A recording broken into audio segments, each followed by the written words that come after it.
So yeah, perfect. I think that's it. Just take a set.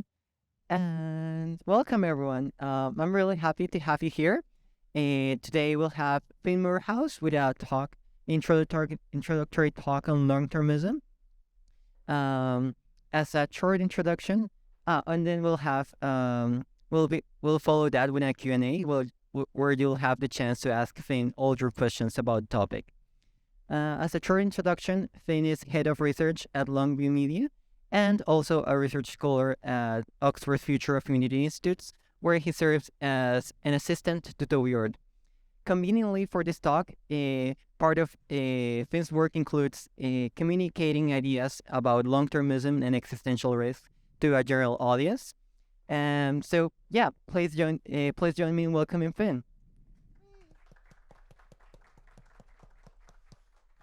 Cool. Thanks so much, guys. So I'll just be giving a fairly high-level introduction to the ideas behind long-termism. I noticed that later on today, maybe tomorrow, there are some talks about, like, what does long-termism look like in practice? What does long-termist research look like? This is going to be a little bit kind of more ideasy. It's more like, why are people talking about this long-termism thing in the first place? So hopefully it'll be useful to that end. So let's start with definitions. Turns out there isn't really a definition, like a single definition of long-termism. In the same way that there isn't like a definition of environmentalism or feminism, but like every environmentalist or every feminist is going to agree that like this is the dictionary definition. But it's still worth trying to come up with something. So here's something I wrote down. Long-termism is something like the claim that protecting and improving the prospects of future generations far into the future is a key moral priority of our time. There's a few things going on here. So what do I mean by future generations? I mean people who will live in the future but who don't currently live, who haven't been born yet. And by their prospects, I mean how well their lives could go. Improving the prospects of future generations, that means just helping those people in the future, helping make their lives better than they otherwise would be. Protecting, I mean something like giving future people a chance to live, to be born in the first place. Right? And when I say this could be a key moral priority of our time, I mean that if you're setting out to do the most good, this could be like a really useful perspective to use to think about what kinds of things you could be doing with your time and your career. Okay, so here's one way that people tend to argue for that claim, for this idea of long-termism. And there's something like kind of 4 steps to this, right? So the first claim is that the very far future, and by far future, I don't mean like just the next kind of few decades. I mean, maybe the next few hundreds of years or thousands of years or millions of years. Really, we just care about the entire future. Like, why stop caring after a certain point in time? First claim is that this future could be very big. There could be lots of people who live in it. And this matters, right? So if you're interested in effective altruism, you want to do the most good, you might be interested in which kinds of issues give you the opportunity to help the most people or the most animals or whatever else, right? So for instance, you might focus on factory farming over helping domestic animals like pets, because there are just so many animals who are farmed every year, right? It's a similar idea. There could just be so many people and so many other beings that live in the future. Second claim is that these people matter, right? We are able to help people in the future. That's something we should consider doing. It could be morally important to do. Not everyone thinks that, so it could be important to argue for.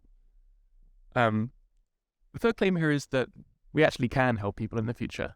Obviously, if these 2 things were true, but this wasn't true, it'd be kind of interesting that like lots of people could live in the future, but it wouldn't be like a huge deal if you're like thinking about how to do the most good. But it turns out that this is quite plausible, I think, that we can help many people in the future, maybe everyone. And then the final idea here is that currently the world just isn't doing nearly enough. And if you put these things together, you can see how that kind of adds up to something like a kind of call to action, that this could be an enormous opportunity to do good in the world, right? All right, let's start with this first claim that the long-run future could be huge. Lots of ways of thinking about how big the future could be for humanity. But here's one. Humans are a species of mammal. You might be aware. So one thing we do is we can look at lots of other species of mammal and consider how long they tend to live for before they go extinct. Right? And it turns out that the typical mammalian species tends to be around for about 1 million years. Now, how long has humanity stuck around so far? The answer is about 200,000 or 300,000 years. Tricky to know exactly, but that's the best guess. And so if we're using this kind of benchmark of how long a mammalian species tends to survive for, that might mean that we should expect to have something like 700,000 or 800,000 years left on this planet as a species. It's an awfully long time. But humanity is not a typical mammalian species. You might also have noticed there are many ways in which we're just totally distinct. For better or worse, we've kind of come to dominate over lots of other species of animals through, for instance, our ability to cooperate, to reason, to use language. So maybe we can use those tools to live past that benchmark. So we might look to how long we might just have on our planet, right? How long until the planet is no longer hospitable for any kind of life? And the answer is something like 1 billion years. That's 1,000 times more than 1 million. At some point, these numbers just get like so big that it's very hard to kind of picture how big they are, but they are big. And we might consider this by looking at all the people who have ever lived. These are the little grey people. And if you imagine the green person represents everyone alive today. So all the people who have ever lived. Again, this is actually quite hard to figure out, but it seems like this is about 60 to 150 billion people. And there's about 8 billion people alive today. And so how many people could live in the future, right? So we're here, right? How far through all the people who will ever live are we? And the answer could be, well, maybe we're very early in humanity's story. In fact, maybe it's something like this if we zoom all the way out, right? And we're kind of like at this little dot on the top left. And you can see how this might be a big deal if you're thinking about how to help the most people, right? Like, because most people are like all these orange people. Another way of framing this is if you imagine the story of humanity is like an actual story, like a novel, and you wrote it down into a book, then maybe we're on this like very first page, maybe even the very first sentence or paragraph. And that might naturally lead you to wonder how we could make the rest of the story a good story or a better story from our perspective on that first page. Okay, so moving on now to the second claim, which is, all right, given that there could be lots of people in the future and animals, this matters. It matters that we might be able to help them. Maybe this is obvious to some people. I'm actually curious, like, how many people already think this. But here's one way to kind of elicit that thought. This comes from a philosopher called Derek Parfit, and he gave this example of, he says, imagine you're walking through a forest and you drop some broken glass on the path, right? And in one case, a child comes along the path in a few years' time, let's say 5 years' time, and she steps on the broken glass and cuts herself. This is a bad thing, definitely a bad thing. But here's another case. Imagine that this time a child is walking along the same path, and cuts herself on the same glass, but this time it's in 100 years. And if that's the case, so when you drop the glass, this child doesn't exist, right? Haven't been born yet. So they belong to a future generation. But Parfit asks, does it really matter that the child doesn't exist when you drop the glass? Isn't it kind of just as important, like, to tidy the glass up after yourself? And I don't know, I think personally the answer is, yeah, sure, it matters just as much, right?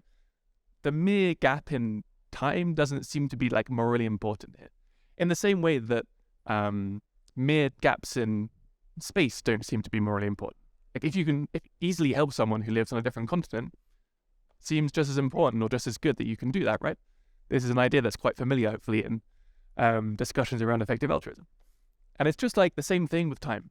So hopefully that makes sense as kind of one reason that you might think that future people matter.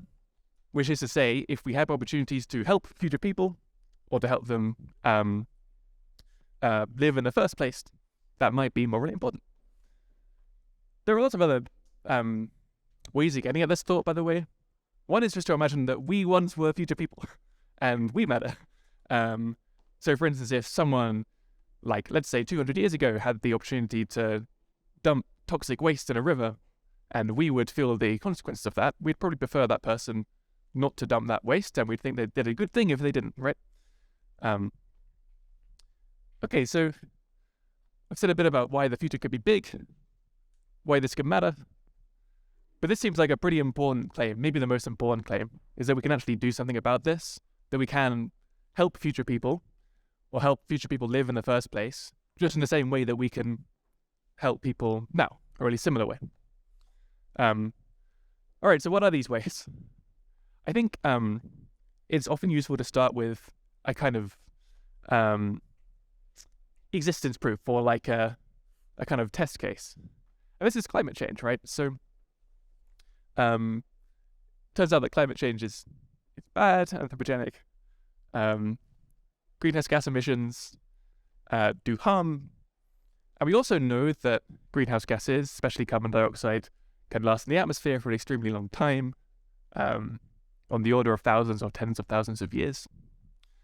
And so when we emit greenhouse gases on a very large scale, this is not just bad because it harms people like this year, it's also bad because the harms last a long time, right? That's an extra reason, I think, to care about mitigating the harms from climate change.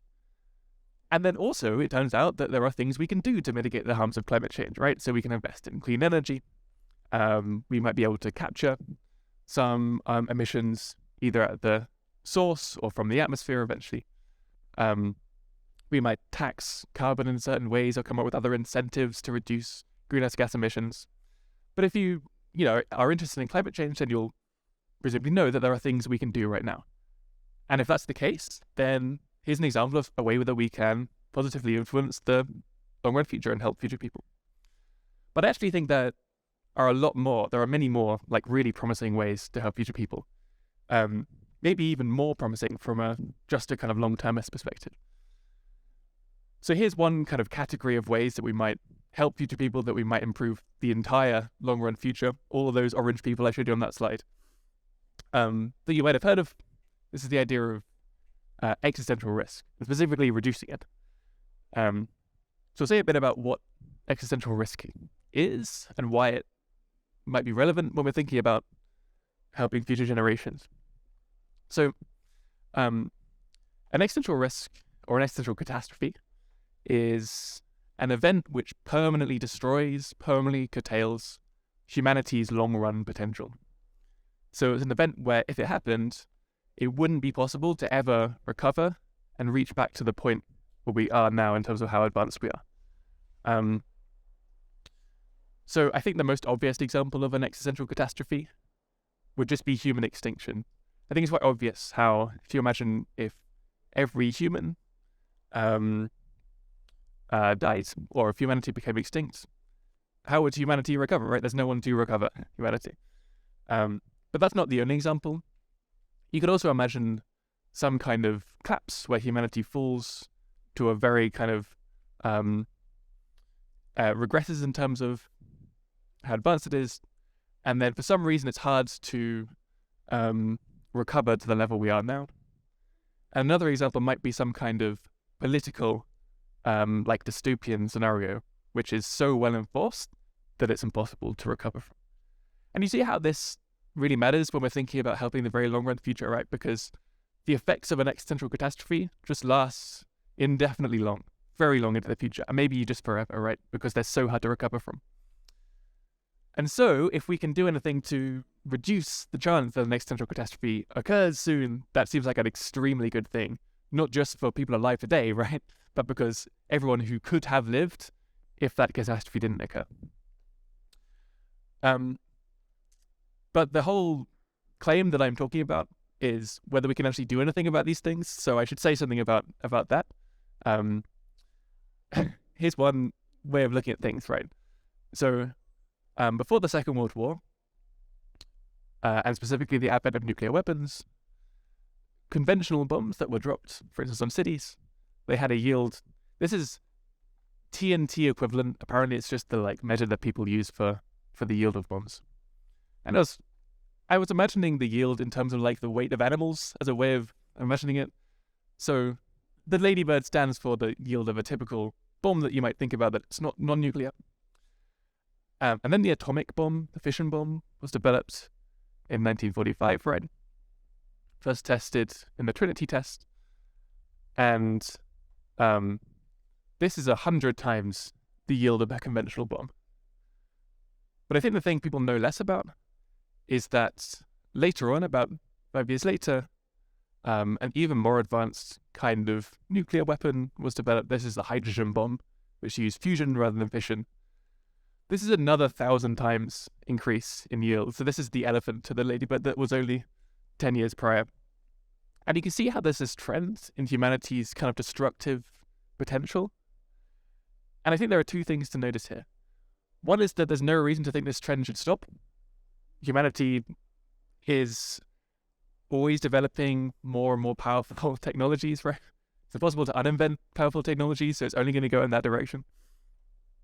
And a second thing to notice is that this might be less worrying if humanity was becoming commensurately wise or commensurately good at handling this kind of destructive potential sensibly, right?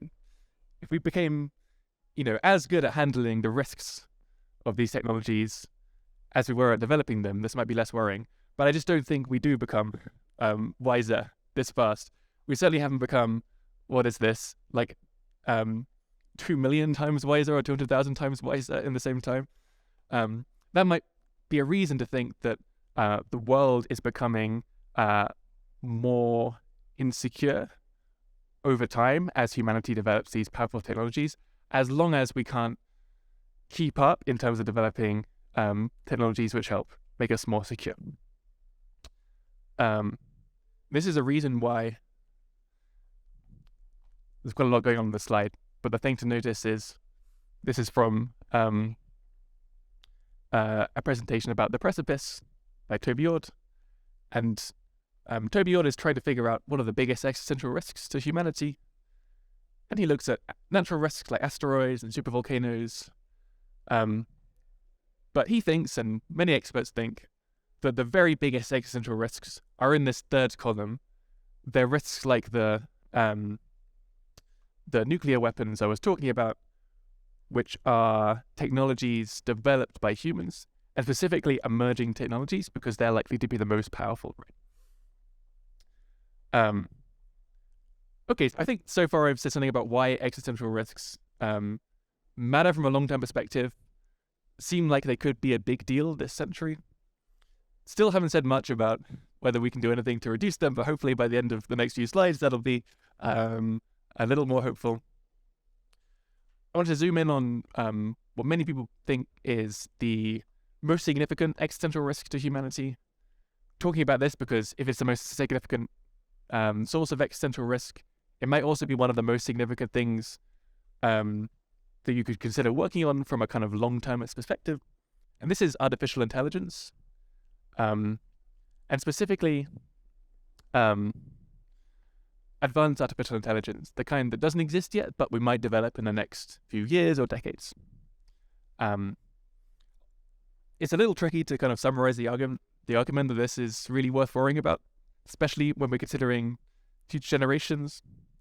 But here's the kind of nutshell version. I think it starts with a claim that it will be possible to build extremely powerful AI systems, and specifically systems which have goals and act a bit like people in the sense that they're like agents trying to get at those goals which they've been programmed with. Second claim is that if it's possible, then they probably will be built because they'll make a lot of people a lot of money. Then the third claim, which is the thing people really worry about, is that it seems like it might be a lot harder to build these systems with values that match ours, that match humanity's, rather than systems which kind of look roughly right before they're released, but in fact turn out to be unaligned. That is, their values don't end up matching humanity's. And then the idea is that if those systems are built, which could be likely, then they could in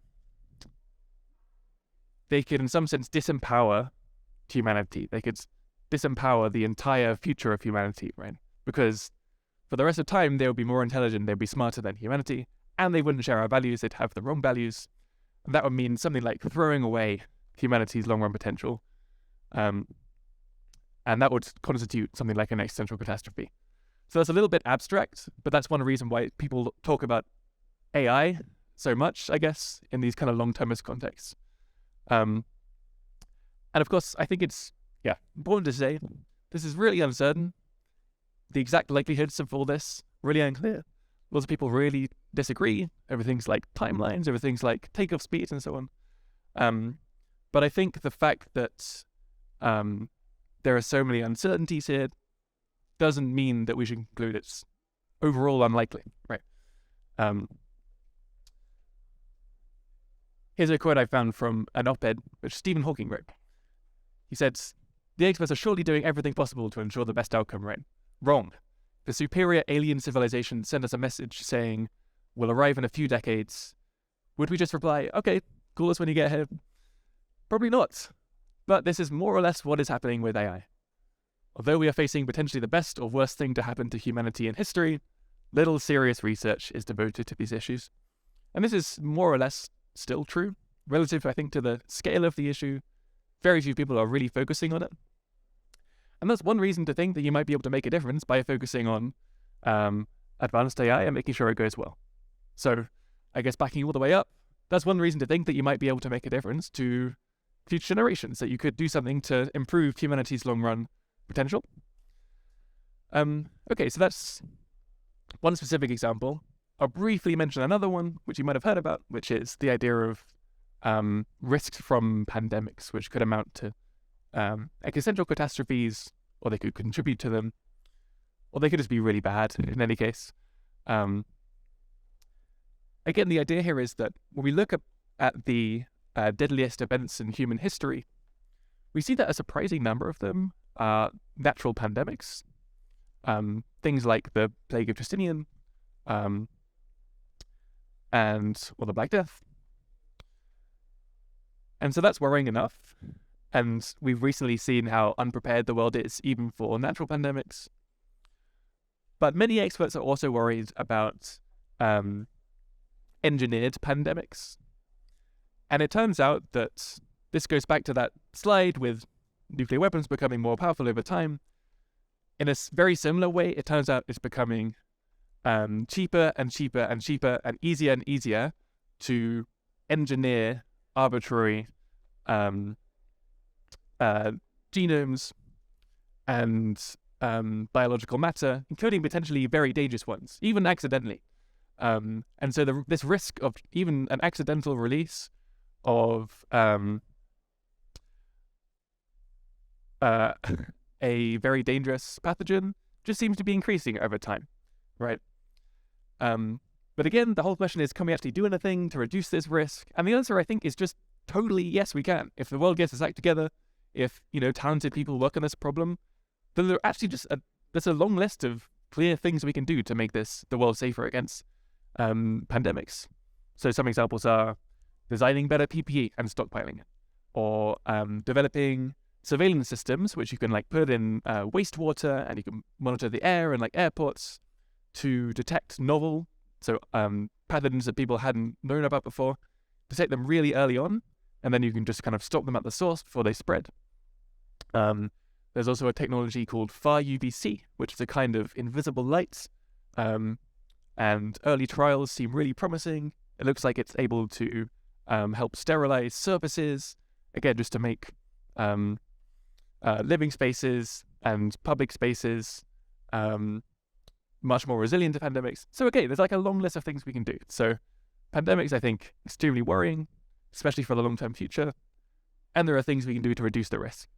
Okay, and I'll very briefly talk about another category of ways that you might be able to help future generations and improve humanity's long-run future. So I was talking about existential risk, right, which is like one category. This is a category where we're considering an existential risk, an existential catastrophe doesn't occur, but we're still just improving people's lives compared to how well they might go. And the idea here, and probably to kind of maybe talk about it a bit more in questions or something, is that maybe with some of the technologies that I talked about, specifically certain kinds of AI, it might be easier than in the past for certain groups or certain values to win out and kind of cement themselves over very long timescales. So right now we're in this period in human history where lots of values are being held by lots of different people. It's not as if one value system wins out. But if it is possible that certain kinds of values and ideas do just get locked in for very long times, it seems really important that they're not bad values. So we might think about trying to avoid that, right? Try to avoid this idea of lock-in. Okay. So, all right, I've gone through these 3 claims quite briefly, and then this like final claim is just talking about, is the world doing enough, right? Seems like a big deal. Pandemics, AI. I've already suggested the answer is no, but I'll say a bit more about why. So here is Toby Ord. He wrote a book called The Precipice about existential risk.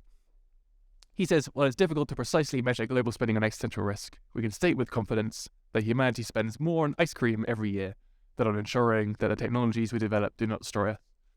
I looked into this. I think even ice cream spending in the US is like 10 times the amount we're spending on like pandemics in there. Here's another example.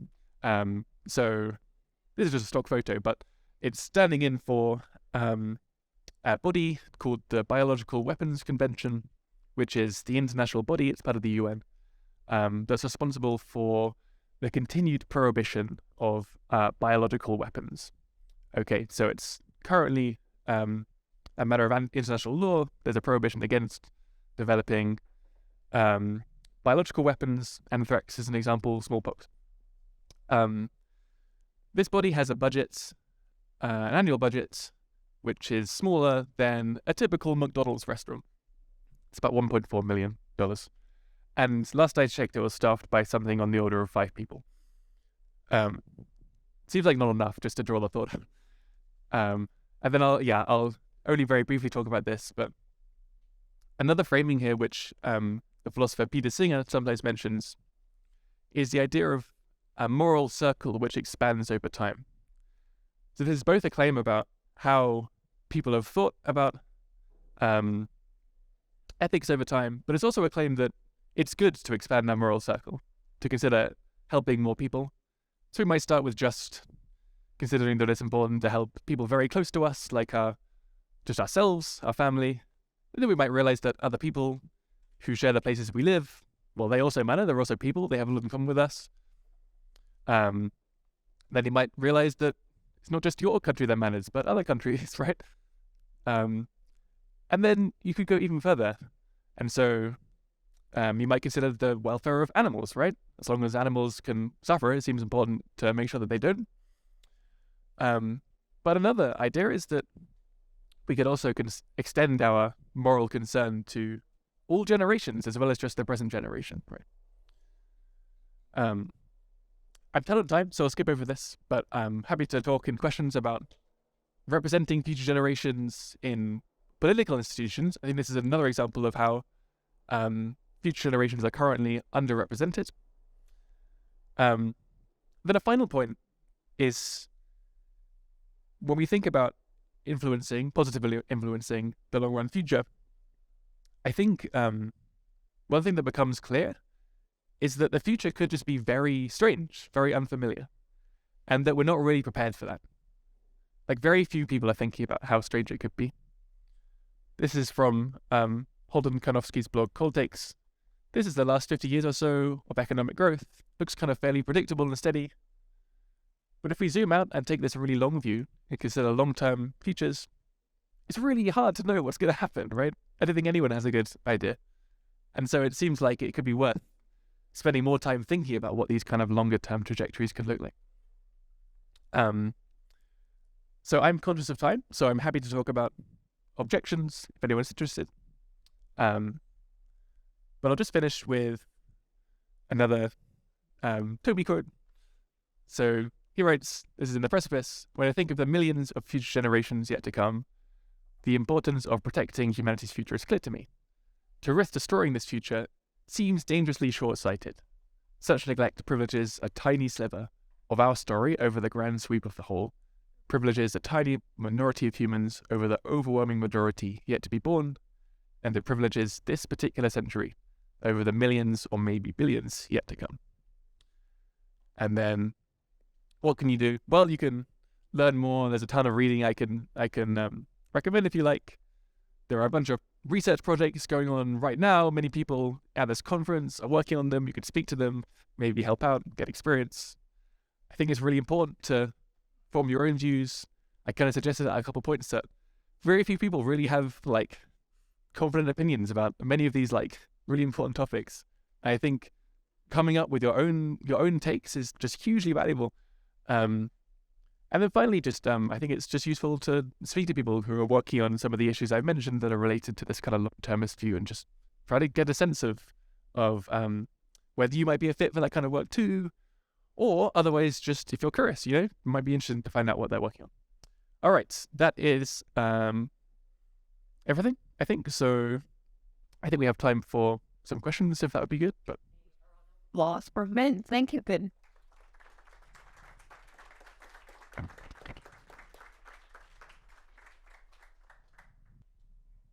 Hi, I love your talk. Thanks. topic is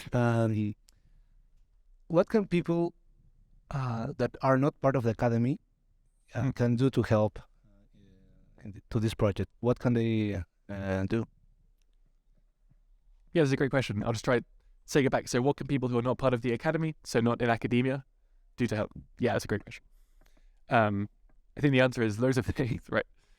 So one answer is that even if you want to do research, I really think it's not at all necessary that you're part of the academy, right? So that you're part of like a university or something like that.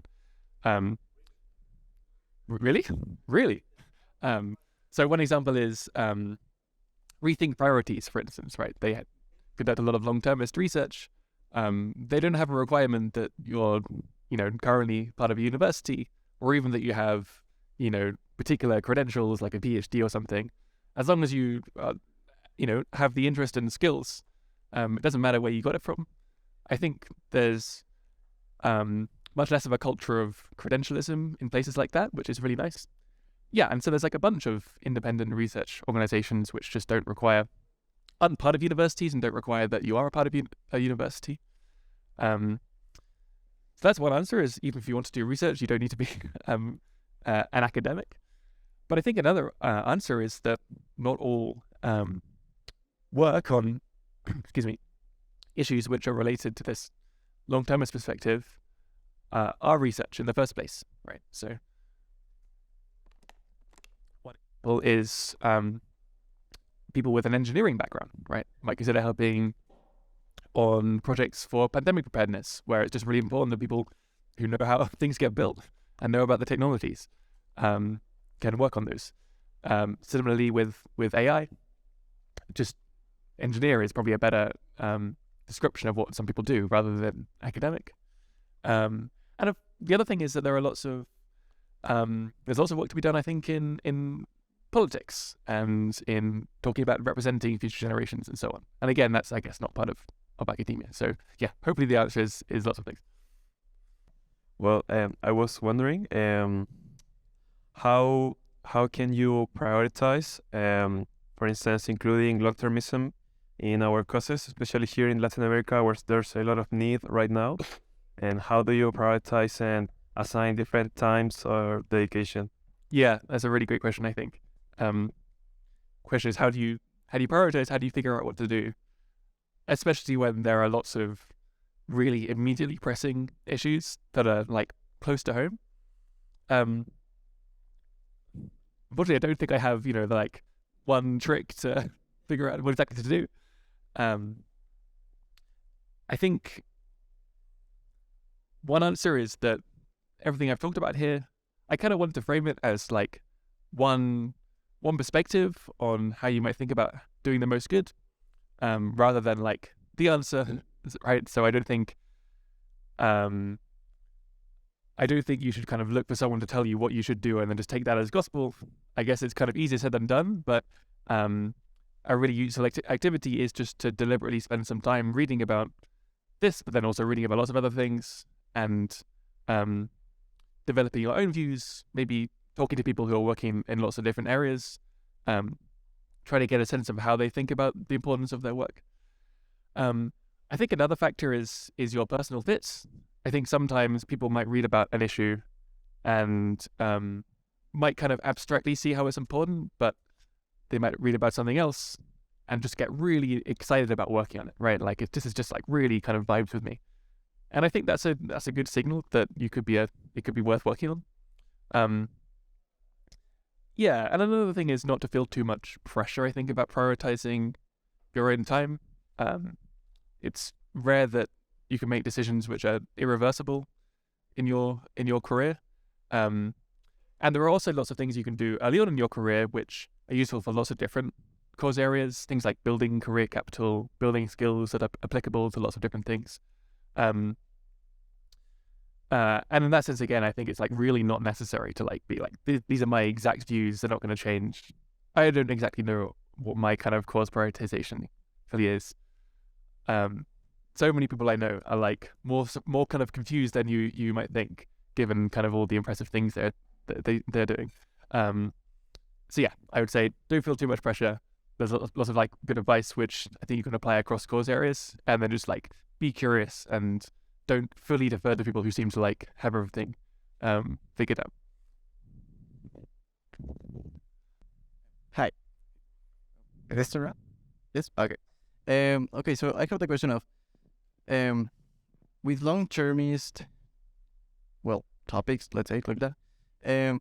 There's like I have this important question that how much we should take action and how much we should do research, because it's really blurry to know when to act. Yeah. Because, for example, for climate change, we could say it's kind of a midterm problem, because we kind of know that for example, in a decade, 2 decades, some things are going to change in certain specific, with, let's say, steps, right? Yeah. But for example, with artificial intelligence, like last year, 2022, we had an explosion of AI papers, right? That we never thought that it will happen, and basically accelerated everything.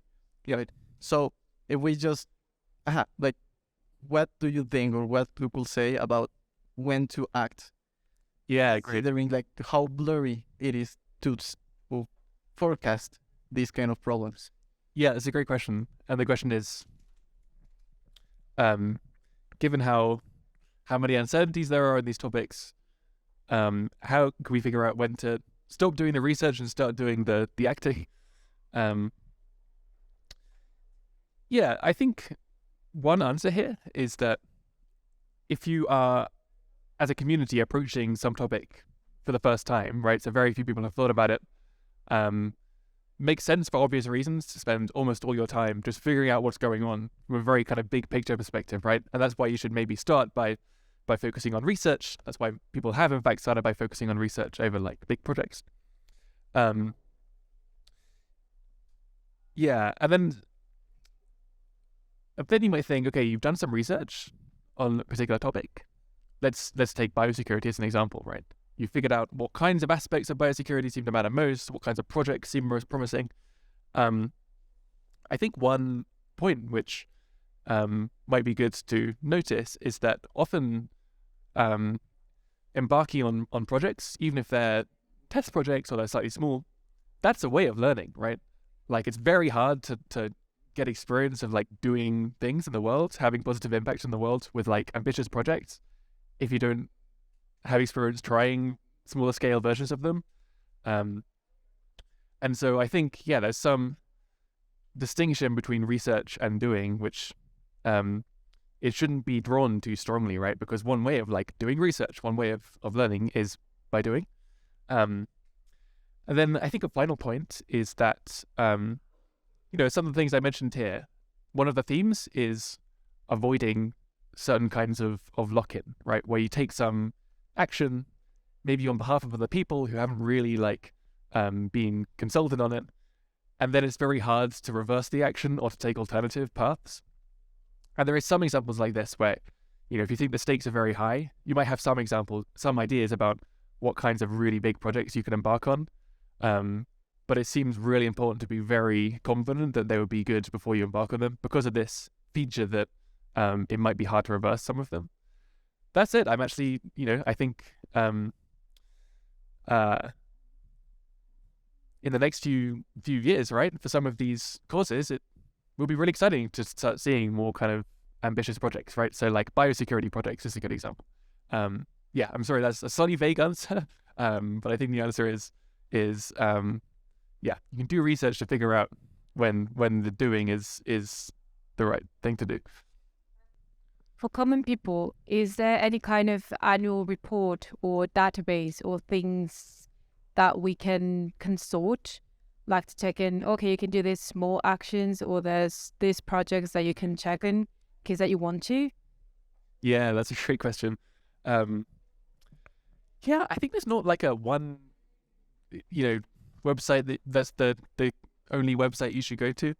I think one answer is the Effective Altruism Forum. You might have heard of it. And you can filter by topic, so you can filter by the topics you're interested in. I think also there are some blogs which are really, at least I find really useful for getting a sense of like what people are working on, what I may be able to help out with. So I included a picture from Holden Karnofsky's blog, Cold Takes, which I think is just like really excellent for understanding what people are thinking, or at least what Holden is thinking about AI and other topics. There's also the 80K job boards. I guess these are not like small things, but you can sign up to the newsletter and you get like an email every week, and you can like filter by your interests as well. But yeah, I think honestly my answer is just like, it's kind of messy and scrappy. Fortunately, the forum is probably the best place to go. There are also lots of like great accounts you can follow on Twitter if there are like particular people who you want to like stay up to date with. Yeah, I'll let you know if I think of other things, but that's my disappointing answer, I'm afraid. Okay, perfect. So that was it for the session. Let's finish with a round of applause for Finn and for you. Thank you so much.